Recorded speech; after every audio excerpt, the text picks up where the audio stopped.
اللہ تعالیٰ نے کائنات میں نشو و نما کا ایک تدریجی نظام قائم فرمایا ہے۔ چاند جب طلوع ہوتا ہے تو بڑا چھوٹا سا دائرہ محسوس ہوتا ہے، پھر اس کی نشو و نما ہوتی ہے تو ایک بڑی روشنی کی صورت میں وہ سامنے آتا ہے، لیکن پورے عروج کے بعد پھر وہ ڈھلنا اور گھٹنا شروع ہوتا ہے، پھر آہستہ آہستہ اس کی وہ عروج والی روشنی ماند پڑتی ہے۔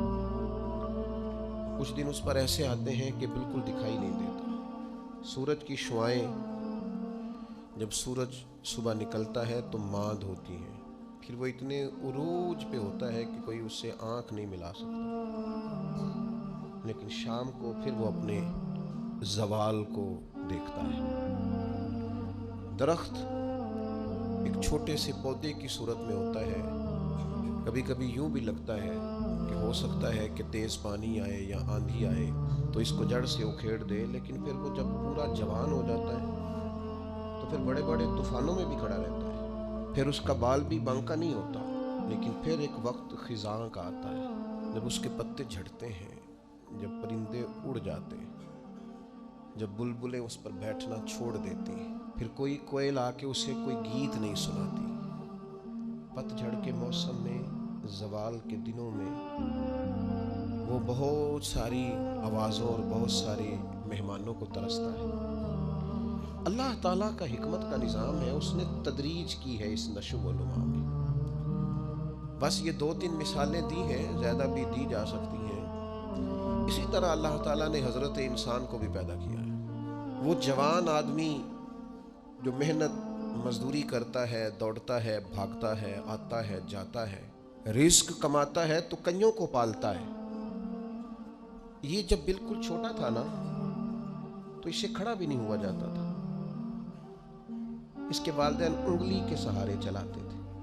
آج جو کنیوں کو کھلاتا ہے کما کے اللہ کی توفیق سے، ایک وقت یہ تھا کہ یہ اپنے ہاتھ سے لقمہ اٹھا کے منہ میں نہیں ڈال سکتا تھا، اس کے ماں باپ اس کے منہ میں لقمے ڈالتے تھے، اس کی ماں اس کے لیے خدمت کرتی تھی۔ پھر اس کو عروج ملا، پھر اس کو پاک پن ملا، پھر اس نے دنیا دیکھی، پھر اس نے دوڑنا بھاگنا دیکھا، پھر اس نے بڑی بڑی گاڑیاں چلائیں، پھر اس نے بڑی بڑی ٹرینیں چلائیں، پھر وہ پائلٹ بنا اور اتنا بڑا جہاز منوں ٹنوں کے حساب سے وزن لے کے یہ اللہ نے اس کے قبضے میں دیا، یہ لے کے گیا بھی، یہ لے کے آیا بھی۔ جوانی عروج والی اللہ نے عطا کی، لیکن پھر وقت ڈھلا،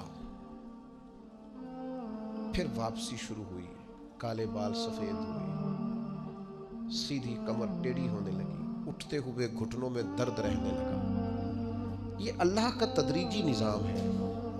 جوانی کے بعد بڑھاپا آیا، لیکن تکلیف والا معاملہ یہ ہے کہ وہی شخص جس طرح اللہ ماشاءاللہ جوانی میں خود بھول گیا تھا کہ مجھ پر کبھی بچپن بھی تھا، میں کبھی کمزور بھی تھا، هل اتى على الانسان حين من الدهر لم يكن شيئا مذكورا۔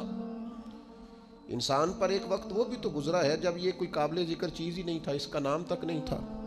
جس طرح جوانی میں یہ بھول جاتا ہے نا مجھ پر بچپن بھی تھا، اسی طرح جب یہ بوڑھا ہوتا ہے تو بعض اوقات بچے بھی بھول جاتے ہیں۔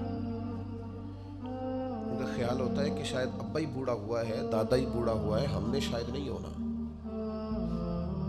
وہ بڑی جلدی بوڑھوں کو سکریپ کا مال بنا دیتے ہیں، ان کے لیے چارپائیاں سٹور روم میں لگ جاتی ہیں۔